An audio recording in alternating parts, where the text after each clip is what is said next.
乱来水沟仔内面，搁再发现乌油称毒业者防法60班，目前基隆市政府和环境部拢在对照水道水污染源。警方开始用这毒品取暖快胎掠食毒赛车，无到2礼拜，全台湾就掠241件，若爱罚钱吊销，可能搁爱封关。中共可能伫咧14月13南京大屠杀国家公祭日发动军演，出面言讲无排除任何可能性，会继续掌控强军的动态。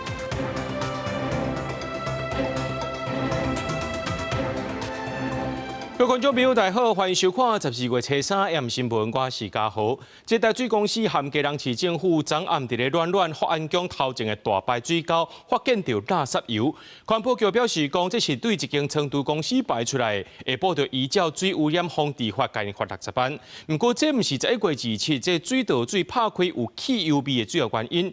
那台水公司是讲呢，已经无接这基隆河的水啊，目前乱含仁爱区因食的是西四水库的水。也阁会当冻10天。基隆市乱区顶来发安宫头前的大排水沟仔边，大型的怪兽对这个沟仔底污染涂，油的污染是浮出来，加在用吸油棉、炸油素冻起来，无流向基隆河。市府赶紧作业，就因为初日暗时，环保局加台水公司沿河道会勘时发现油污染，并且巡检。我们就在正方仓储进行巡查，那我们也确实在它的地面上发现了大面积的不明的白色液体哦。那在今天早上的9点钟，我们再次到了正方仓储的现场，那我们确认这个污染物确定是从正方仓储的这个地方所排出。环保局讲，这项藏毒的污染事实明确，依照水污法罚60万。基隆市长谢国良讲，这污染甲11月27到立家河的油污即阵无关联，因为11月27对倒位流出来，还得清查，医院等待检调来调查。虽然是环保局片面判定，但几乎很确定，并没有直接相关联。但无论如何，它都是污染了基隆河，也就是我们的取水口，所以我们要在这个部分还是要必须对它进行裁罚跟做相关的移送。在发生油污染的事件，台水总公司李定来对台中来到现场指挥，强调已经全面停止使用基隆河的原水。也乱净水厂接受西溪水库全量供水，设法由生产净水厂调度每天支援大约1万吨的水量。像外靠西溪水库供水的乱区甲仁爱区较悬的所在，现阶段也使维持大约10天的供水稳定。目前来讲，会用到西势水库的水大概是只有1.6万吨，所以我们预估了大概应该是可以维持差不多10天的一个供水的一个稳定。台水强调将无影响供水的情况，先来进行污染水质的检测，确认无问题向市府报告，市府也认定合格，就会来启动取水，希望2天内底会使恢复正常的取水。记者综合报道。在前几天呢，这基隆的水道水拍开到汽油味，基隆市政府呢也要求这环境部来甲因斗3共调查，所以发现讲这水头呢，就是这国光客运的保养厂涉嫌重大违规，其中这洗车厂无经过许可就排放废水，已经下令停工啊。也那环境部认为讲，这毋是臭味的来源。保修厂内面停上百台国光客运和基隆市公车，因为在伫污染沟仔的水头事发了后封锁定，警察人员查到工厂的废机油收藏设施无加做防止溢出来的防护，另外洗车场无经过许可排废水，拢违反水务法，方下令停工。不过面对家己方指控讲是基隆河污染的凶手，保修厂是大声来发冤枉。当然我不承认，因为怎么可能？我们的废油，我们没有那种油啊，我们的就是引擎卸下来的那个废油，可以卖钱的，没有必要把它倒掉。业者承认违规，但是讲家己绝对不是污染的凶手，受到基隆市政府和议会委托来协助调查。环境部表示讲，确实无认为保修厂是主要污染源，像是凶手搁在查。你们是觉得不至于导致这个那么严重的那个水污染的警示，就是觉得元凶另有其人这样。是。有锁定了吗？目前还没有。污染源是啥物？搁爱单追查，但是汉江头前的沟仔差不多有40公尺长，最重无端，但是积个土埋真高，研判是污染累积的所在，干部处会加速程度。1、2天内我们要清除大概100余方的土那个淤泥，把它清除完整。那希望能够尽早恢复我们基隆河的水质环境。不过，为着要加速恢复处基隆河水，台水公司伫尾暗5点的记者会讲，因会先紧急把沟仔封起来。我们等一下会这个投入那个沙包把这个区块做一个阻隔，然后配合我们刚刚那个抽泥车把这个区段的这个脏的水把它给抽掉。城内基隆河的自来水出水口要设伫污染的沟仔的水尾，而且敢若离1-2公里尔。其实规个地区拢互划定做自来水及水量保护区，有产业管制，袂当做畜牧业，嘛袂当设污染性的工厂，排放废水爱合标准，但煞真歹去防无正常、毒发甚至是恶意的污染行为。记者综合报道。继续来看，这台南后壁乌树林占地场顶个月发生火灾，到当时13天啊，拢也未拍花。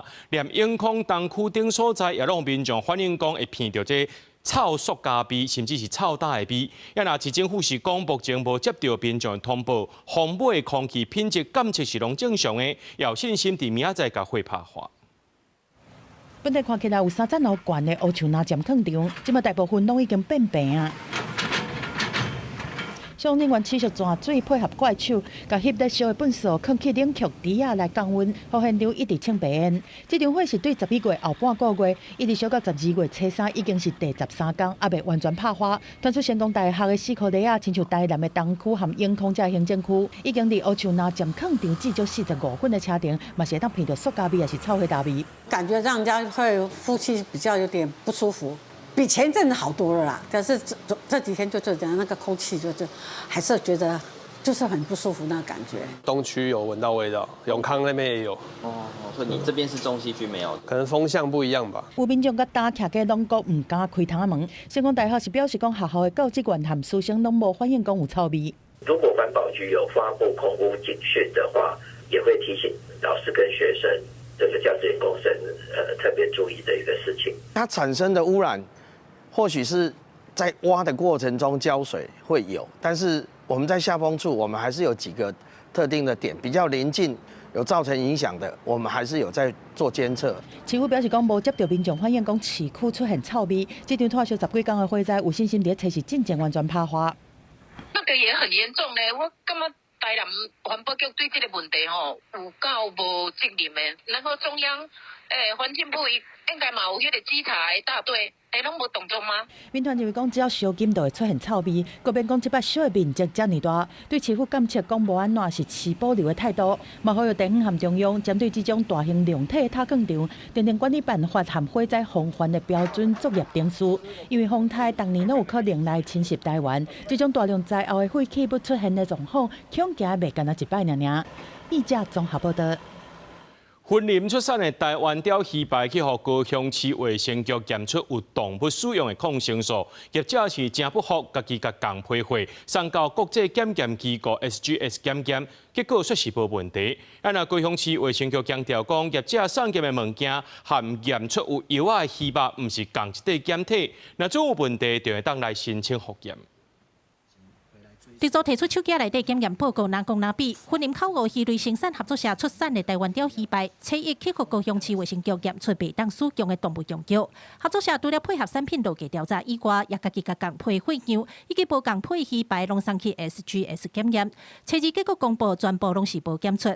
合作社总经理直组讲，因的产品要对阮出货进前拢会先送验，无问题才会出货。而且共配产品拢会留货样放1年。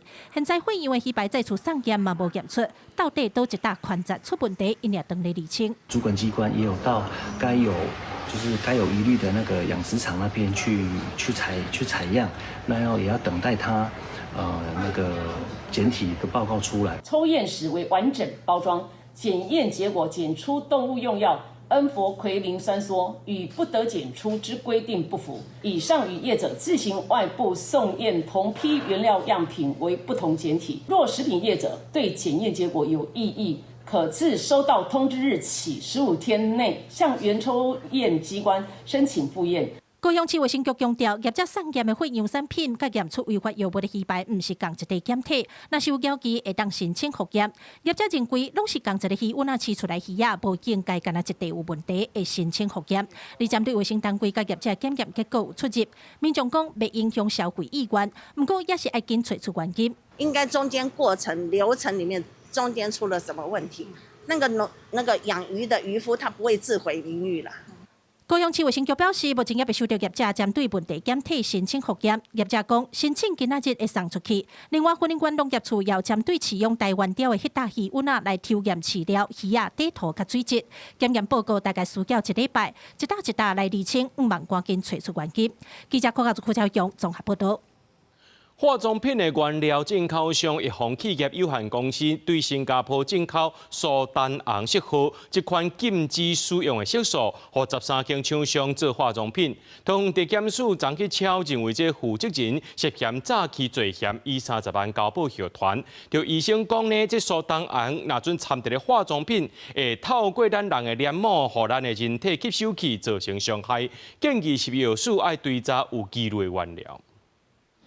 一方企业有限公司涉嫌卖含有广告禁用色素苏丹4号红色红的原料，和下楼的厂商做化妆品。同检方伫咧催理所在办公厅甲工厂3个所在，下楼厂商13个所在，约谈4、5个负责人甲下楼的厂商13人。检方认为4、5个负责人明明知影原料内面有禁止使用的色素，也是卖当涉犯诈欺罪。于昨日晚间，经检察官讯问后，认吴姓负责人涉犯诈欺罪嫌，予以30万交保。这件代志影响几多间业者，总共20项产品下架回收，也是台湾第一件化妆品被验做含有禁止使用的苏丹红色素。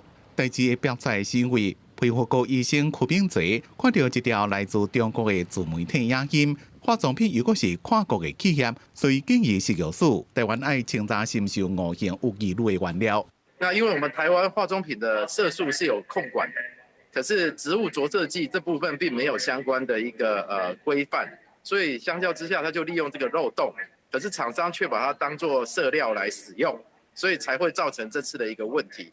柯秉哲讲，苏丹红和业者用互远的方式，讲是食物性着色剂，该加伫咧化妆品的原料内面，原料确定是来自印度，不过是原本的原料内面就加苏丹红，也是自新加坡进口入来才掺的，也搁来调查。动物科医生讲，化妆品为了要增加色水，有可能掺苏丹红，搁再经过容易吸收的机制来拌，人体吸收的速度会变紧。就是最主要是会对黏膜会有刺激作用，对肝肾功能也会有受损，在部分的细胞也可能会受到伤害。它又是脂溶性的，所以吸收速度说不定更快，说不定可以吸收到更深部的组织。洪东言讲，苏丹红是也无明确的证据讲对人体有致癌的风险，不过也是会互肝、油脂受到损害的风险，是非法的添加物。建议尽量莫长时间使用化妆品，若是感觉怪怪或者是有副作用，就要赶紧去互医生看。记者综合报道。警方开始用毒品喙烂快太掠食毒赛车，不到2礼拜，全台湾就掠到241件，唔但爱罚钱、吊销驾照，甚至犯着公共危险罪，可能爱罚关3年。就算民间有人发起联署爱加重处罚，也是有人认为讲就要建立呢这高风险驾驶人资料库，来防止食毒赛车。先跟我们派出所。因为我是干嘛啦？拜托呀！警方叫伊到店登去派出所，这查某人一直讲拜托卖啦。涉案的越南籍女子所驶乌色轿车，互查出来开涉侵件，毋那车毋是伊的，经过屏东警察检验，也发现伊驾毒赛车。业绩诚信离职，精神恍惚，恐有施用毒品之虞，经以唾液快筛初步检测呈2级毒品安非他命阳性反应。那外州连续涉嫌驾毒赛车，新北市有10人诉借依托迷子了后，开车出去8分钟就抢王顶弄死骑车的人，进前互检方起诉。这类驾毒赛车弄死人互起诉案件，去年有21人，更有几千人涉嫌驾毒赛车互以上。尽警方在执法上有毒品快速的检验试剂了后，其实拄到未少赛车的人想要设法闪过这检测。会要求一直喝水，一直喝水，一直喝水。那其实他就要拖延这个时间了哈。我们会告知他哦，你这个喝水跟你检测的值不会有影响。那如果你再刻意拖延，就可能有拒测的状况。那取缔件数的部分，还是以北部的都会区取缔件数较多。用喙烂检验是毋是食毒实施了后，今日台北市8家已经处理41件，拒绝检测1件；新北市是2礼拜掠到121件，拒绝检测11件。全台食毒赛车无到2礼拜，竟有241件，开罚金额是上千万。甲以往比较，处理食毒赛车的人数增加人，伫短时间内就增加真多。终于把这个脓包戳破了感觉哦。所以呢，我觉得短期内呢，应该这个案件量的增加是可以被预期的。我不认为它有办法能够100%的做好未来的所有查缉工作。最重要的还是要推广这种我们的这个离毒。食毒使者尽管无执行事故，也可能牵涉公共危险罪，处3年以下徒刑，要罚款。吊销驾照这行政法，验过食毒使者问题原存在，有学者分析，就毒品快速检验，加减有吓阻的效果。不过要安怎降低食毒人口是无用忽视，民间是发起连署加重罚，并且建立高风险使车的人的资料库，卖互食毒使者继续真做道路，稳重的失手，亲像无定时的炸弹，危害社会。记者综合报道。泰铢集团涉嫌国际诈骗，伫台湾设立公司。台北市政府清查发现，讲在台湾的员工呢，有23个人申请失业补助，强调最后敢会来核准是要由劳动部劳保局来决定。那劳动部长洪新汉今是强调，若准有违法的行为，因这补助就请袂过。甘宝济泰铢集团涉嫌跨国诈骗，也伫台湾设立公司进行洗钱这不法行为，互检方家伙提跑车扣押起来，冻结大约45亿资产。公司倒去了后，有员工向台北市劳动局申请失业补助，引发注意。对此，台北市政府清查，诈骗集团伫台湾的员工内底有23人申请失业的补助。参加劳保的员工总共有303位，大概有23位来申请失业给付。我们的就服处只是受理能不能核发、怎么核发，其实是由劳保局来做最后的决定。对此，劳动部长洪新汉强调，会依照申请人的事实状况来做认定，查证若违法行为的无度清领保险给付。劳保局是强调以部长的讲法为依据。法律的行为如果违反禁止规定，或者是违反公序良俗的话，均属无效所以就会无法清领。从那个失业的原因来看，应该是符合相关的法律规定的，但是重点是他是不是有实际参与这样一个违法的行为，我觉得也是要从个案来做认定。依法失业补助清领的资格限定是非自愿离职，离职前3年，保险年资必须满1年以上。伫向公立就服机构登记求职了后，14天内底无度推介就业，也是安排职业训练才会再申请。给付上长是6个月。虽然洪新汉认为有违法行为，就无度清领给付，不过法界无同看法。太子集团它本身经营阶层犯法是一回事，可他员工去投保劳保，那个是另外一回事啊。如果他们是共犯，那个是他们刑法上该负责任、给付的要件，这个是行政法上的事情，这完全是不一样的。最高司法官的资深律师认为，司法上的刑事犯罪无应该甲行政法的失业给付难斗阵，因为申请的个案无一定知影讲公司做犯罪行为，而且若有投保的事实就申请的条件，法治国家无应该难斗阵来讲。伊有泰铢集团涉嫌诈骗，员工申请失业给付，社会观感无好。为了查清楚这相关的争点，劳动部这礼拜邀集台北市劳动局开会讨论。记者综合报道。个人即马诈骗非常严重，这行政院提出诈欺犯罪危害防治条例修正草案，要有关刑责，要求被告爱把这和解金提出来，才有机会减刑。这个草案当中有21个版本，今仔日伫立法院审查。那说法部是表示讲，诈骗广告9成拢看伫咧 Meta， 也甲因罚1850万。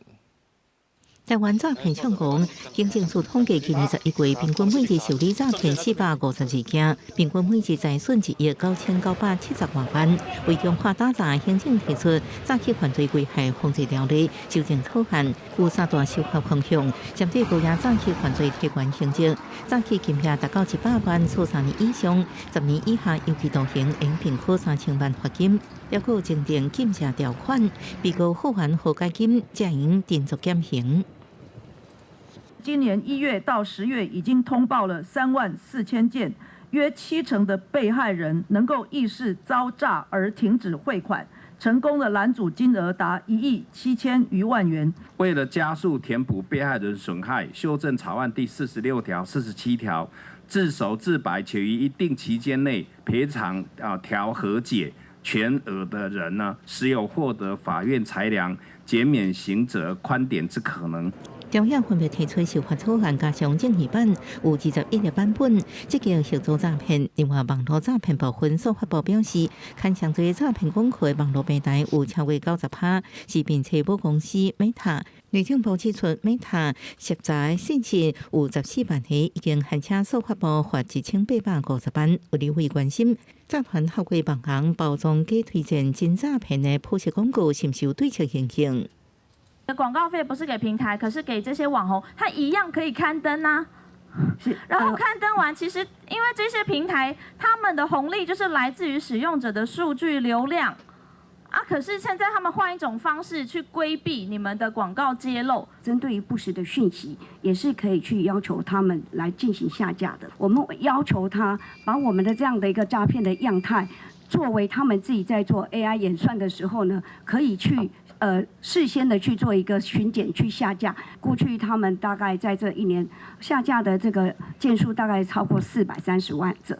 另外，银行配合防堵诈骗，透过主动政策，冻结可疑账户。根据统计，经济账户比去年增加12000户，所引起争议。有议会接到真济民众တင်情，指账户无故加做警示账户，严重影响生活。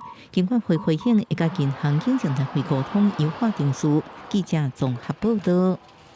那工课介绍好会去用诈骗，想要趁外路啊，也有机会去用诈骗哦。这内政部统计讲，这台南11月因为诈骗损失着4亿1700万，是全国上界济所在。而且，搁再发现讲，这诈骗集团利用在地空山者决定降定节的活动网页，甚至是分化局的网站来甲民众诈骗。市政府表示讲，已经有报警察咯，也呼吁民众要特别注意。一日会豆豆开起来，向တင်咱人有坚强意识，并且有来自各个艺术家5岁10色的作品，特当成10几万人来遮行待台南龙行空山节，一个月结果起过，这阵最后变成了上空上芳，因活动要招临时工的名字，甲咧Google表单连接互民众报名登记个人资料。一定会啊，一定会啊，尤其现在粉丝专业那么的热门，一定有人在分享，你就会想说去抽抽看。看到这种广告，我差不多拢会甲滤掉啊，无就真正有兴趣无，去迄个市政府的网站遐去来看，来求证，敢是有真正这件代志安尼。那文化局办的空山节，互老仔掠来当做目标。这阵另外一个台南代表性的月顶港定节，嘛出现假报名，找志工以后顶员的名字来甲人骗，甚至有人偷用文化局面册盗感名字，要来讲关起点诈骗的连接。也是加入来进一步参加课程来拐钱。文化局也马上启动这个所谓的检举，那也有报警，甚至在网络上做一些澄清跟封锁的动作。希望民众能够注意到说相关讯息，如果你觉得有疑虑的话，那也可以到文化局来查询。那一定要到文化局的官网来查询相关的资讯。经过内政部11月份统计，台南诈骗财损金额有4亿1000多万，参顶个月比悬32.3%，全国上悬。市中警察局嘛提醒，一定要纠正，提高警觉。谨记防诈4不：不点击、不填书、不转传、不汇款，且不轻易提供个人资讯及金融账户等。诈骗手法千变万化，抢在去当着不少人士来拐钱，乡亲要注意，任何细节无实本。记者苏台南采访报道。在屏东台铁的东势车头附近的这几天啊，传说讲有民众把车停在高架桥下骹，要牵车的时阵呢，却发现讲车门缝扣甲花巴离了，伊就去报警察。目前有2个受害者。警方强调讲，这是一个公共空间，怀疑是共一个嫌犯犯案的，目前等你甲追查。有一个阿伯跟我说，对他家的路，问我什么时候回来，我就说我今天下午回来。新抓的。警方接到通报，到现场有一位姓吴的查甫人报案，讲伊的车去互人敲3条伤痕。这名查甫人讲，顶个月30到屏东西市火车头高架铁基路下骹的空间要停车，停好了后，有一名阿伯甲伊讲，这搭所在是伊的袂当停车。结果吴先生翻头发现伊的车刷加3条伤痕，互伊气甲赶紧报警。案发地点均为竹田乡龙门路段路桥下，目前已锁定特定对象，并将持续深入调查。警方讲，目前已经有2位民众报案，有锁定1名嫌犯，会搁调查附近监视器，甲案情查清楚。实际到高架铁骑路下骹的空间，若车停到满四架，搁有人咧披衫，袂少车有营业，看会出来停足久啊。有空位的所在，甚至有人用乌托邦占掉的。附近的民众表示，虽然是公共空间，但是有袂少大户拢当作私人土地占用。迄也无啥名，也毋是你的，咱若你不管话。隔壁庄也是本庄人，你若有位甲停咧，无人敢甲你赶。你谁先来就谁先用啊，这是基本的。但是有很恶劣的是讲，车开走，我都会停落安尼啊。哦，个占位啊。对啊，骑摩托车来换轿车开出去啊。看到有很厚的灰尘啊，跟一些放了好几年的车子都放在那边，甚至废牌的都放在那里。警方提醒民众，这算是公共空间，请附近民众唔通占用，以免发生纠纷。议员嘛表示，已经向代替屏东县政府建议几啊年，希望会当重新规划铁骑路下骹的空间，不过拢无明显改善。记者柯明哲，屏东报道。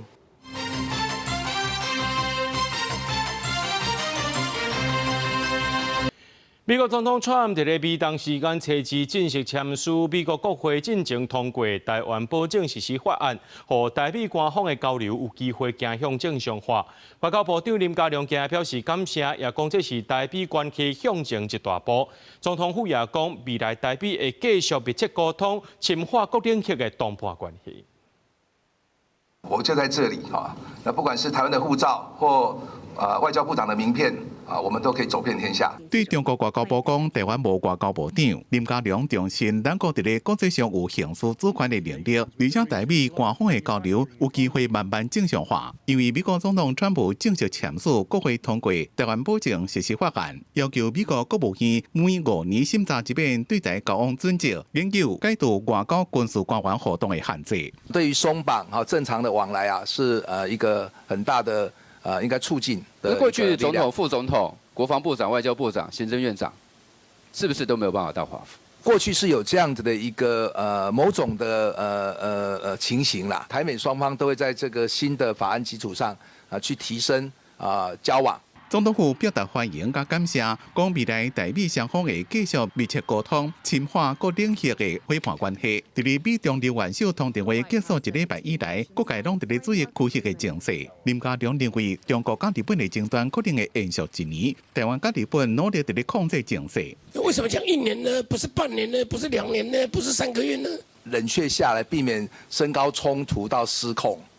但是也要各方的努力。如果我们有机会能够跟洪都拉斯复交，我们会提出采购白虾进出口，作为我们的一个合作基础。对，因为我们市场有这个需求，而且它的品质不错。另外，洪都拉斯总统大选开票，目前主张甲台湾恢复邦交的2位候选人暂时领先。林佳龙讲，南方对复交态度正开放，会积极甲未来总统当选人谈双边外交关系。记者综合报道。台北地检署昨针对着中油第3座天然气接收站的工程，向检举讲因这预算灌水来到上100亿进行搜查，也约谈业者也有中油相关的人士计共13人到案说明，最后拢是无报车费。董事长有符合价格吗？这批政党组是疑方，因为涉嫌中油3只外推泵化工程副部备案，初二做着约谈到台北地检署。面对提问，无讲话共一日，台北地检署并分11路去中油甲石油公司等地搜查，通知甲采购案相关13人到案说明。检举还送到法务部21天，我觉得你们法务部真的很棒啊！那个我要尊重检察官，我知道你尊重，没有骂你。面对采购备案疑云，中油发声明回应，这摆搜查牵涉数项，爱等司法定数来调查清楚，配合司法机关后续的调查。经过调查，中油在2002年之间发包办理中油3只案2期的外推泵化工程，由石油公司负责设计、预算编列甲招标文件制作，是咪到煞标出？迄时阵中油总经理技术甲业者交结，瀑布工程经费超过100多亿，过程中甚至互人偷录音。生长的状况非常的差，非死即伤了。希望政府真正来重视整个，如果是错误的政策，未来怎么避免？环评还没有通过的时候，厂商已经注定了，这个就是疑案重重。后面为什么会有这些不报追加？我想就是中油本身的问题啊。环团呼吁政府加相关单位爱审慎检查30工程是不是还有其他问题，检调是要调查中油是不是官商勾结，或者是互相特定厂商资金各流向什么所在，深受地质保政策，各界拢正关心。记者综合报道。咱来关心天气，这东北季风当日变强，今日中部以北、东北部这时温度是真冷，而且温度会愈来愈降。大台北山区、宜兰抑个北海花将有可能会落大雨。气象署也讲，今暗时到明仔透早是上介寒的，中部以北低温只有14度，而且3500公尺以上的关山将有可能会落雪。那在高山部分呢，在今明2天有一些水汽的通过以及温度上面的配合，今天可能有些零星降雪的几率。至于气温上面比较偏低一些，所以高山也可能要留意这种道路上会有一些结冰的情形，比较湿滑。如果有前往山区活动的话，都要留意相关的装备的准备。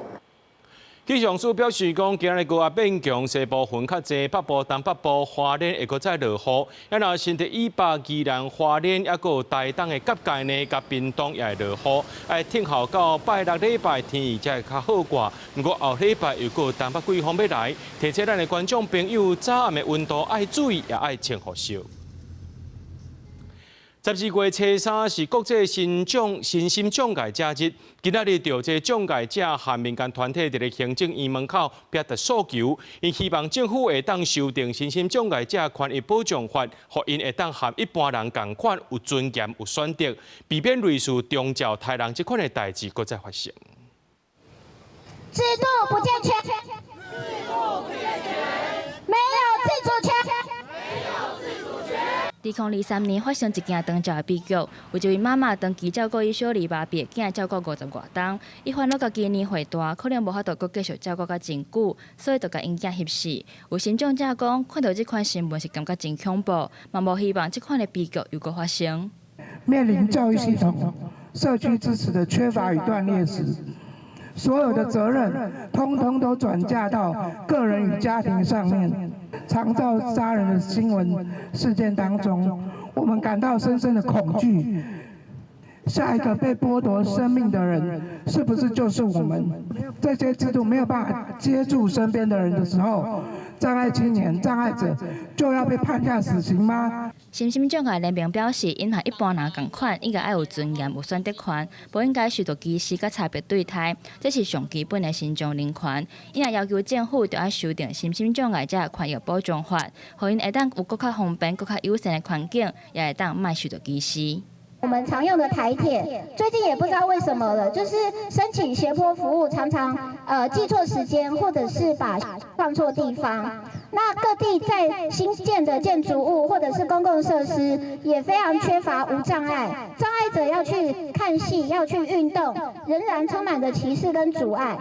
那也更不用说，我们要就学、就业，或者是从事各项的社会活动，遭到了非常严重的排除。身心障碍者和民团表示，希望台湾会当像日本和国际国家同款，支持障碍者伫社区生活的权利，也有专法会当保障。这也强调，不是请求，是上基本的要求。记者陈心彤、张俊佑台北报道。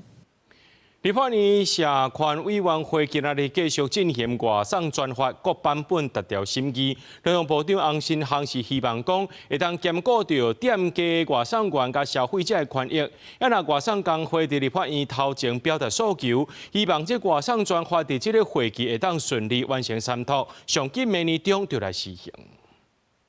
外送要正法，立法委员加油！外送专法拜三正式进入立法院社权委员会进行初审。台湾外送产业权益促进联盟工会等团体也伫立法院外口表达诉求，希望政府赶紧促成外送专法。我们只希望有最基本的保障，包含薪资、包含工作权。那这些我们都会希望要麻烦各位委员在今天的这个逐条审议内，可以帮大众，包含外送员、包含店家以及消费者争取更大、更全面的保障。根据统计，国内目前大约有14万名的外送员。劳动部今年11月预告，外送员的权益保障和外送平台管理法草案，规定外送员每点钟的工资要是上计工资的1.25倍，算起来等于是袂当比245块更加低，来保障因的基本薪水。劳动部版本的这个外送专法那的确是刚过预告期。那我们也知道。朝野的委员其实都有版本，所以我们也觉得今天在委员会上面，我想大家其实可以好好讨论。因为调野对设立外送专法已经有共识，也拢有提出来版本。亲像国民党是要求爱定合理的外送费标准，立法规定演算法爱透明，并且爱设申诉的机制。民进党版本是要求平台袂当凊彩停止契约，也爱负担这的保费。我们不分蓝绿白，只有改革的颜色。我们希望尽速的通过，期待透过专法建立一个公平、安全、透明且四方互惠的产业环境。外送工会是尊重立法院的职权，敢若希望讲外送专法会当顺利伫咧这个会期完成三读，希望上紧伫咧2026年中就会当正式实施。记者台选林旭凯台北报道。那总有一个人伊过往而且伊的爸爸妈妈也拢过往，伊无囡仔逝世，毋过伊有娶某，就算伊有立遗嘱，毋过伊的兄弟姊妹也是会当依法来讨3分伊的治疗费。目前就民间团体含立委是提案修法，希望废除这款过时的法律。那法务部长陈明谦就表示讲，按算伫咧明年初要来启动修法的程序。纪录片办讲座分享有立遗嘱的重要性。台湾遗嘱协会公布发动联署，废除兄弟姊妹的离婚，有超过7700人呼吁，案件引起大家注意。有立委提案宣读民法兄弟姊妹的离婚的制度。走到特留份这一关的时候，它引发出来的问题是，常常有一些几十年没有联络的兄弟姐妹，他到最后被继承人死亡的时候，他就跳出来就特留份的部分，然后跟其他人在对簿公堂。所以法律本来应该保障家属，就现在反而变成制造仇恨。像那一对翁仔某，翁过身了有留600万的遗产，爸母已经无伫咧，因阁无生囡仔，也阁有2个兄弟，就算是在生的时阵有立遗嘱，遗产拢要留予因某。也毋过伊兄弟一旦依法争取得离婚，就是应该继承的1/3，一个人分100万。这项规定是民国19年制定，互人质疑已经跟袂着时代，爱修法。事实上有很多的不同的意见。那12月底这个委托研究就会出来了。研究报告的相关大纲跟方向，现在是没有办法公开的吗？那我们会明年启动修法的这些的程序。伫外国，亲像日本、德国、瑞士，虽然拢有特离婚的规定，不过保障对象拢无兄弟姊妹。因那南韩去年宪法法院宣告兄弟姊妹特离婚制度违宪，立即失效。委托研究有2大的主要原因，第一个原因是日本的民法继承制度有重大的变革，那我们想要很精准的、深入的了解日本制度变革的情况。那第2个原因呢，是因为我们105年有个修正草案，但是因为各界的问题意见很多，那所以没有完成立法。其实，伫咧几多年前，法务部就把修法降低兄弟姊妹的离婚的比例，已经甲法案送立法院。不过，迄当阵的立委任期就要改版，无连续，无完成审议。即便得离婚的问题，搁再引起大家注意。法务部讲，按算伫明年初开始有关民法继承篇的修法程序。记者综合报道。来看高雄林园的海洋南马地公园内面有一片珍贵的海茄冬红树林。最近有志工发现讲，有几落大的海茄冬去互撤掉，敢是为着要放这南马来掠红鲟呢？这公园处表示讲，乌白破坏公园的花草，严重者呢上当会当罚10万块。要若伫咧公园内面是袂当钓鱼掠鲟的，那准违法同款的罚钱。高雄林园的海洋南马地公园内底，除了倒头海堤以外，还有一片珍贵的海茄冬红树林。最近有志工发现，原地生较白白的海茄冬，有几个大所在拢互撤掉，敢若是有民众为着要找卡路掠鲟仔做的。咱实际到现场了解，竟然当场拄到有人来收鲟仔人。你逐工拢来坑吗？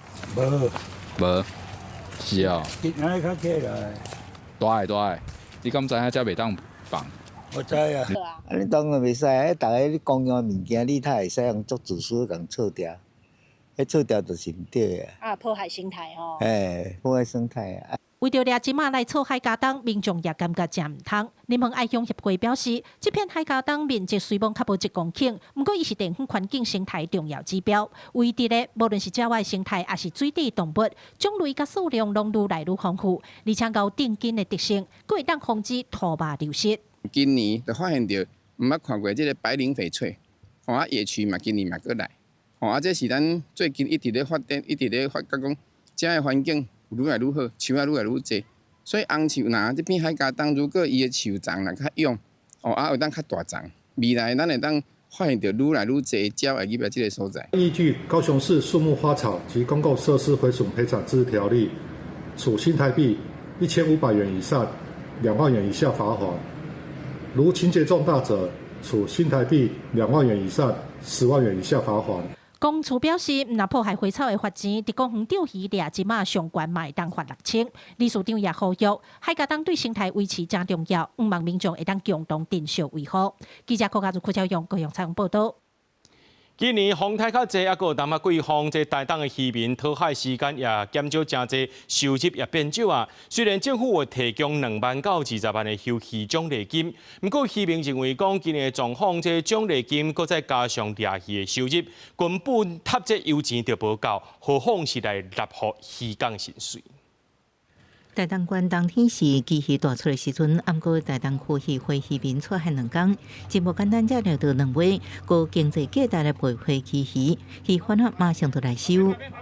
结果不好，今年比较慢啊，今年怎么样？我们都比较少啊。普遍来讲，它要捕获到那个上百斤以上的数量，跟往年比起来非常少。富康渔会拍卖市场，渔民掠到各种鱼仔摕来拍卖，也减少真济。渔民讲，因为最近2个月60天，南北季风真济，出海作业时间无到20天。台东区渔会统计，去年1月到11月底，渔获量有12万2000公斤，每公斤平均计上186块。今年同期渔获量干系19万3000公斤，按过平均计上起价每公斤215块，计上比去年悬。按过一般人恐惊唔敢买，连鱼港未食，一般30米为170起到200块。现在鱼的价格它会贵了差不多2-3成左右。渔民认为，虽然拍卖有起价，按过因为出海掠鱼的日数减少，整体收入比去年少2到3成。农业部虽然提供较准价大细，每年休渔90日，奖励2到20万，按过无法度支持符合渔港薪水甲家庭的开销，希望政府应检讨奖励机制。记者综合报道。咱来看国际新闻，讲到这香港大埔防护院造成火灾，也造成156个人死亡。71岁吴先生因为出门去接因孙，率先过这火灾，不过伊看守到当时下落不明。那唯一无去互火烧，就防止过呢车衫开放，互居民当去厝内面摕物件。雨大火烧超过40点钟的香港大埔防护院，即阵外表是拢超火大，引来灾民失去厝内底人甲家庭的伤痛，医院是无度平复。大火发生迄天，因为出外去接孙仔的71岁民众吴先生，看到家后家己留伫厝内底无度走出来，看到迄一直对大楼烧起去，着急伤心，一直哭一直喊，规画面互外国媒体翕到。灾民的悲痛一时间互人感觉会后甜。吴先生后生想到当时的情况，老母失去联络进前，只要一通电话敲互老爸，敢若讲短短1分钟就失去信号。看到平常时话无多老爸，这激动的情绪，互伊是感觉真感慨。係單見到冇咗家園，呢個已經係非常之小事嘅一個枝節嚟㗎啦，冇咗屋企。但更加重要嘅就係佢亦都係大家係冇咗個屋企，而個屋企真係可能我哋。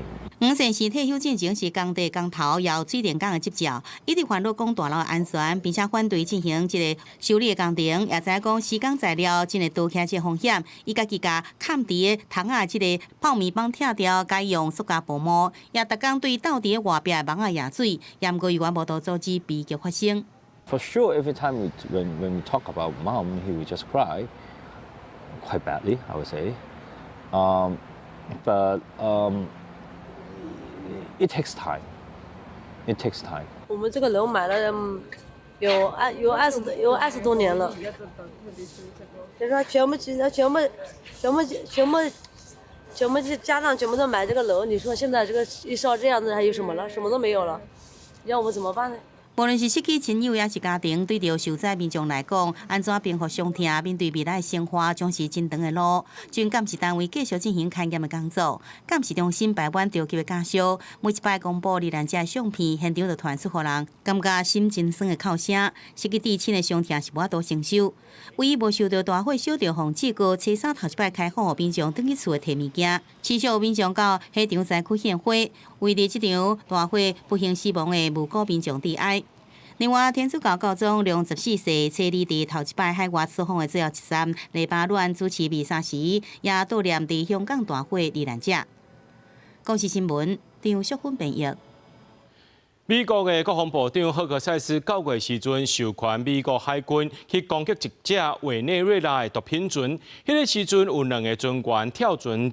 救生，却因为安尼死落来断死，也因为违反着国际人道法引起争议。这3个月前呢，美军伫咧加勒比海和太平洋，搁再针对运毒船发动21届攻击，造成83人死亡。这民主党的机关拍算要伫咧国会投票，阻挡美军搁一届去共攻击。 美国总统川普昨日伫今年上尾一摆对国会议顶悬强调讲，美国这边真紧就会攻击委内瑞拉陆地的目标，强调已经掌握毒贩的情报。一定已经真侪摆试要限制总统川普对委内瑞拉采取侵略行动的民主党参议员，表示因会透过国会的投票，阻止美国对委内瑞拉来发动攻击。维吉尼亚州的提姆凯恩、加州的亚当西夫、肯塔基州的兰德保罗和纽约州的查克舒默，伫联合声明内面指出，对委内瑞拉采取无经过授权的军事行动，会是正大代价正悬的错误。He said, "I want those boats taken out. We need more information on the Caribbean. I've asked Hegseth over and over again to release the video so we see what's going on and we see if there are war crimes." 过去3个月，美军至少对加勒比海和太平洋可疑的运毒的船只发动21摆打击行動，至少造成83个人死亡。關鍵是9月初日迄天的行動，迄當中船頂11個人，第一擺打擊9個人無命，第二擺出現2個紅斷死喺水內。I watched that first strike live, so I moved on to my next meeting. A couple of hours later, I learned that that commander had made which he had the complete authority to do, and by the way, Admiral Bradley made the correct decision to ultimately sink the boat and eliminate the threat. It was the right call. We have his back. So you didn't see any survivors, to be clear, after that first strike? I did not personally see survivors, but I stand because the thing was on fire. 華盛頓郵報因消息人士的講法，赫克塞斯迄當中口頭下令，甲所有船頂的人抬好死。第一擺打擊了後，2個活落來，隨着第二擺攻擊死亡。根據國際人道法，敵對人員若互拍到傷失去作戰能力，也是投降，都袂閣是合法的攻擊目標。故意對這種人發動地面攻擊是袂當的。公視新聞吳玲編譯。討論安怎甲這陸俄戰爭收煞的美陸會談講5點鐘，在領土議題也是無共識。羅西亞總統普丁就表示講，這歐洲則是想要破壞結束戰爭的人，就算羅西亞無想要和歐洲起家動手，若像這歐洲向發動戰爭，羅西亞也是食清飯等人。羅西亞總統普丁和美國總統川普的談判特使維科夫和川普的囝婿庫許納在克里姆林宮內面討論結束俄羅戰爭的可能方式。雙方會談5點鐘，普丁的外交顧問厄謝科夫在會後除了講這場會談是真有建設性，而且意義是真重大，嘛表明講只要有斟酌來讀美國和烏克蘭議定的新19點終戰草案，雙方無討論任何具體方案，也是任何提議。在領土的問題頂懸，等於是完全無進展。Как вы считаете, по итогам переговоров ближе стали к миру или дальше? Не дальше, это точно. Не дальше, это точно. Но предстоит еще большая работа, как в Вашингтоне, так и в Москве. Условно об этом. И контакты будут продолжены, как я сказал. Do you hope for a breakthrough, or is it not? I don't know. Look, I don't know. All I can tell you is that we're trying very hard to save 25 to 30,000 people, mostly men, mostly soldiers, every month. 俄羅戰爭爆發到今已經要4年，歐洲各國唔管是喺財政方面，還是軍事方面，攏大力來支持烏克蘭，除了幫助烏克蘭脫離對羅西亞的能源倚靠，嘛加強因本身的軍事力量，阻止莫斯科以武力去搶國較濟領土。羅西亞總統普丁是閣一擺批評歐洲，當咧破壞華盛頓，要幫助結束戰爭的拍拼。Не собираемся воевать с Европой, я уже об этом 100 раз сказал. Но если Европа вдруг захочет с нами воевать и начнет, мы готовы прямо сейчас. Я готовий отримати всі сигнали, готовий на зустріч з президентом Трампом. Все залежить з сьогоднішніх розмов. Дякую.对罗西亚讲，伊已经占领顿涅茨克的波克罗夫斯克，乌克兰是好人，而且讲这是罗西亚宣传的出头。另外，罗西亚总统普廷嘛表示讲，乌克兰的军队才是海贼，若是基辅拒绝妥协，罗西亚在必要的时阵会对乌克兰采取报复行动，占领更较侪领土。公司新闻新乐杯编译。咱最后来看明仔载天气。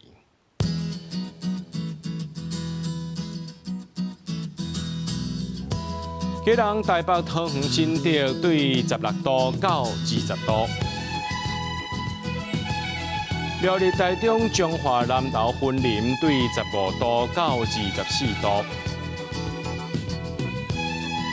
嘉义台南高雄屏东对15度到25度。